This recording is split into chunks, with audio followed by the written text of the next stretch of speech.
What is up, everybody? It's your boy Duty back again with another video, and this time we're taking a look at our boy DSP's daily rap video after a day of, well, of course, boredom. Everything is boredom with our boy Phil.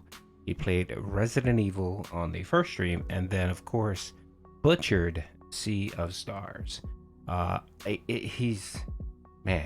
Phil has a knack like no one else to kill and make a game, a good game, look epically boring, and that's apparently Phil's talent.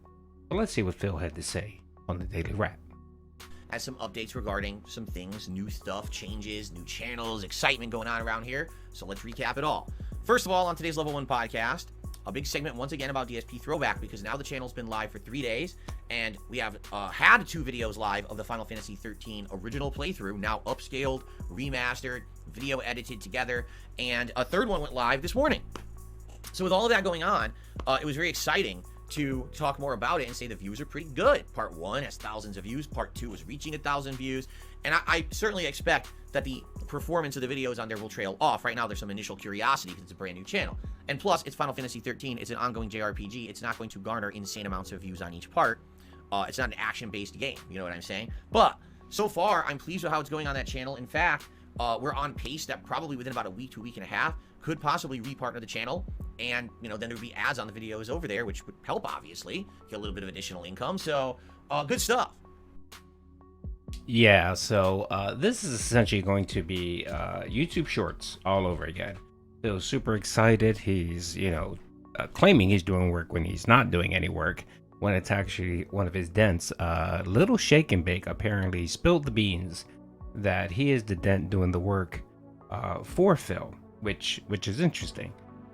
So real quick, let's just look at the numbers here. Yeah, they're garbage, pure garbage. His views are just garbage. The initial playthrough is at around 4K, and of course most of the detractors and so on were curious to see what the hell he did here, and that video garnered views, but of course it got claimed out the ass, so he's getting nothing for that even when he monetizes. The second video has been up for about a day and a half, and he has 1,000 views. And then the next one after that is 500, and then the one after that is 300. It's just like YouTube Shorts. Remember when he did his first YouTube short, he got about 5,000 or 6,000 views, and then about around the third or fourth view or video or short, he barely cracked like 200 views. The same thing's going to happen here. And what's going to happen is he's going to notice that he's getting no ad revenue for this content. And I'm not even too sure he's going to get monetized. Just because you throw videos up there and you tweak them a little bit, doesn't mean that YouTube will monetize you. Now, they may initially monetize you because depending on the person doing the review, they could probably care less and just monetize you. But they actually do review your content afterwards. I mean, I had a channel a few years back that it was like a secondary channel, and it was initially partnered. And literally 2 weeks after, they flagged it and they said reuse content. So they took that channel out of the partner program. And that's what happens with a lot of these channels that do kind of these throwbacks. They get slapped with reused content and they get removed from the partner program. Even if he doesn't get removed from the partner program, he's gonna make nothing on ad revenue. Right now, like that one video, that first one, if let's say he would have monetized and got those ads for those 4,000 views, he probably would have made maybe $1 in ad revenue or $1.50, depending. Not a lot. And I guess he thinks it's just gonna accrue over time. But Phil, it's just again like shorts. The money for YouTube Shorts was nothing. The ad revenue was just dog shit, and he just stopped doing it. He could care less about it. So I envision the same thing for this channel, of course, unless the end game is to make to put memberships on this. That'll be the end game. So he figures, hey, even if I get claimed or whatever, I still have those 50 or 60 or 70 memberships every month. And you get the occasional super member who pays $20, like Denhead, Jade, and Slayer, those morons that fork out $20 for all of his channels right now. So he'll make a little bit of membership money. I think that's the end game here. And the only reason why he really doesn't care too much right at this point is because he's not putting any work into this. This apparently is all being done by LilShake&Bake. But as we know, with anyone doing work for Phil, they eventually get tired, bored, or ask for money, and then of course Phil has to send them the band world. And there's no one else out there that's willing to do this craptastic work for him for free. He always thinks that someone's always willing to waste their time. Maybe initially people are willing to help, but when they see they're not making any monetary gain from this, they move on. Just like Arkham, when Arkham was doing the shorts, he did a bunch of them, and then he finally said, "Hey, do you mind if you give me, $5 per short?" And Phil banned him and called him a troll just because he requested a couple bucks per short. And I envision this happening for this playthrough. And what he might do is just get desperate and just re-upload the content raw, the way he has it, and figures, what the hell, I got nothing to lose anyway because no one else is going to do this work. So give it a few weeks. It should be very interesting, especially if he does become partnered. I assume he's going to hit that membership. He's going to turn on memberships and super chats right away, because of course making money is Phil's goal. That's all that he cares about. He'll lie to you and say, "Oh, it's for the legacy and for his fans." No. Phil does nothing unless it benefits him. And again, remember YouTube Shorts. He thought YouTube Shorts was going to save the channel, and after about a month of doing them and seeing no money, he just flat out quit and can give two shits about YouTube Shorts. We also had a big Q&A segment where we talked about various different topics. I definitely recommend it's a good watch. If you didn't see the podcast this morning, you give it a look.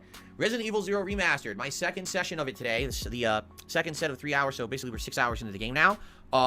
We had arrived at the end of the last stream at the second mansion, meaning it's not the Spencer mansion for Resident Evil 1, but it's another mansion where a lot of stuff goes down.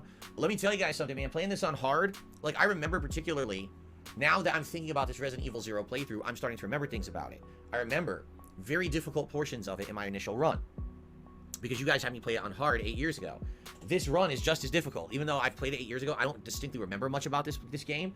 So I'm running into rooms, there's 4 zombies in my face. I'm like, dude, I have 10 bullets. How am I supposed to kill these zombies? It's pretty rough. It's a pretty difficult game when you're playing it on hard. It seems like there's either more enemies or the enemies are better bullet sponges. And you just don't have a lot of means of ammo to get past these things. I've had to run by a bunch of them and then take a bunch of damage. I had to reload a few times and try some various different tactics. But I'm getting there. Like today, tons of progress. We basically cleared almost the entirety of the mansion.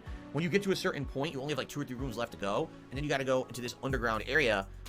They call it the basement, which is hilarious because it's totally not a basement. It's like a dungeon with all this stuff under there. So we're currently down there doing stuff. But man, yeah, I died a bunch today. Here's the thing: I don't rage at games in the modern day like I used to. I'm sure if I played this 8 years ago, I was probably raging at this game and getting pissed off at it. Today, I'm not as pissed off. I'm just damn, they really stacked on the difficulty by playing on hard. There's just not a lot of resources in this game, Even the grenades, the grenade launcher doesn't seem to do that much. I'm hitting zombies and spiders with explosive and incendiary grenades, and it's barely doing damage. I'm like, bang, this is hard. So, but the thing is, we made progress. We're kind of right now at a sticky situation spot where I am boxed into a room by a bunch of monkeys. I don't really have a lot of ammo, and that's why I saved. So when we continue later this week, it's going to be interesting. The funny part is I started talking to everyone in the chat, and I'm like, wait a minute. Is this the infamous playthrough where I got stuck? Because in a room, there's a bunch of hunters, and I had no ammo and no health, and I had to run into this room of hunters and get an item from one end, turn around, and run back through the room of hunters and not getting hit. And masterfully doing it, and it took me many tries, but I did it, and I could see down at the game, and people were like, yes, we think that this is that playthrough. I was like, oh my god. So now it's coming till I'm remembering now. 8 years ago, this was a really hard game, and this is, oh my god, when we get to that part, it's gonna be a nightmare, right? But I guess we're gonna do it. So Resident Evil 0 Remastered, good progress, great fun, some rage, but not too much, more just kind of accepting my fate, and having a good time with it so far, okay? Tonight's late stream was Sea of Stars. Yes, that's right. Resident. That's how I like to call that playthrough Resident. Resident apparently is hard for Phil. God, this man makes every single playthrough just super boring. I tried to clip it, and after about 20 minutes of watching him just being terrible at this game and save scumming and just being bad at the game and being handheld, I just gave up. I couldn't do it. Your boy Duty couldn't spend that time trying to clip that horrible gameplay. He's just so bad at almost every game. And the mere fact here that he charged the line says that he no longer rages at games, excuse me, Street Fighter, Call of Duty, that's all you do is just fucking rage at games. I mean, you may not rage at, games like Sea of Stars and these easy ass games, but you get a game in there that has a level of difficulty and requires some skill. Phil's just gonna rage nonstop, to the point where he actually tried to make it seem like a channel improvement for the mere fact that he no longer was going to rage and insult players on Street Fighter 6. So yeah, shove that up your pipe, Phil. This was my my third stream of it, so we're heading now 6 hours in the Sea of Stars. Wow, the game is just getting even better. We're unlocking new abilities. We went to the first major town, a first dungeon, fighting new enemies, epic boss fight, interesting story developments, cool new game mechanics. I'll tell you this now, definitely this game is turning more now into Golden Sun. Golden Sun is an RPG that infamously has dungeons where you use abilities like psychic abilities, elemental abilities to move objects, solve puzzles, platform around.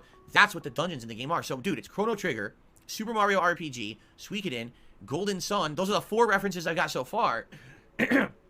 I'm wondering what else they're going to toss into this thing. Because, man, does it feel like a big combination of all these classic JRPGs from back in the day. Loved it. Had a great chill time with the audience. It was the perfect juxtaposition to last night's Street Fighter stream that was frustrating. This was more of a very relaxing, fun stream to just hang out with the audience. We had a great time. Chill vibes. The only bummer about this is that because of the week that's coming up, I can't play this again until next Saturday. Yeah, I can't play Sea of Stars again for a week. And I was like, oh no, I had such a great time tonight.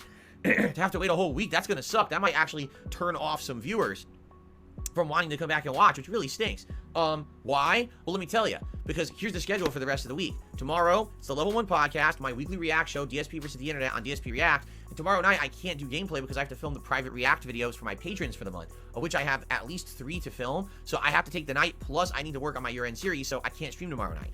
Monday, it's Baldur's Gate 3 and the most disappointing games of the year countdown on the late stream. That's going to be the longest countdown by far because it's going to have a good amount of games and I have a lot to say about them. So Okay, the reason why I continued with this was that little statement that Phil noted right there regarding the not being able to do gameplay Sunday night because he has to film Patreon videos. Now, those are those Patreon videos where if you pledge $50 to Phil, he'll react to a video that's about 20 minutes long. He'll do a react or do a Q&A session, but the time limit such is about 20 minutes. So we found out yesterday that his Dent, the new Dent, LilShake&Bake, who's dropping super chats and tips to Phil, is the moron doing all the work for the DSP Throwback channel. It was posted on Twitter. Apparently, he posted a picture of himself with a screenshot of his computer and all that doing the work for Phil.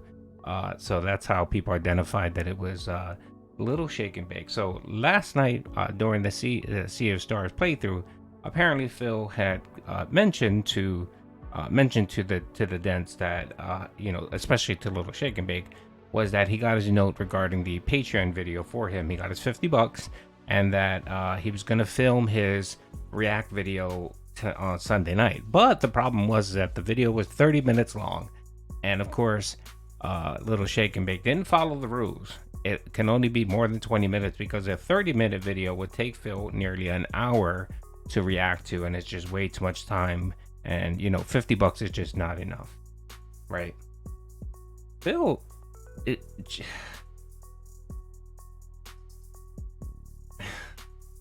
how can I let me okay, so Phil has no etiquette whatsoever. Let me go that route. You got a person in LilShake&Bake, a Dent, that's spending a good amount of his time, although he's probably a loser and has no life and live in his mom's basement. He's spending his time doing work for Phil for free. He's putting in a lot of hours to remaster this old ass content and posting it for Phil, all for free, creating thumbnails, doing all the work for Phil, and Phil isn't paying him shit, right? And you would think, well, all right, the video's for 30 minutes. He's asking me to do React. Let me do an exception for this guy because he's putting in all this work for me. Nope. Not Phil. I'm sorry, Phil's not going to do more work unless he's paid for it. So he tells this guy, nope, I'm sorry, you're not getting it. Pick something smaller. A normal person would have said, you know what, let me throw this guy a bone. I'm gonna do the 30-minute video for him because yes, he's doing all this work for me for free. Not Phil. Nope. Sorry. Phil's OCD or autism or whatever it is will not allow him to break his rule, his hard fasting rule, which is just fucking disgusting. It is. It's pretty fucking disgusting. And he just has no kind of etiquette whatsoever. And again, it just goes to, it's all about Phil and no one else. So anyway, just wanted to point that out. Hope you guys enjoyed the video. Peace out.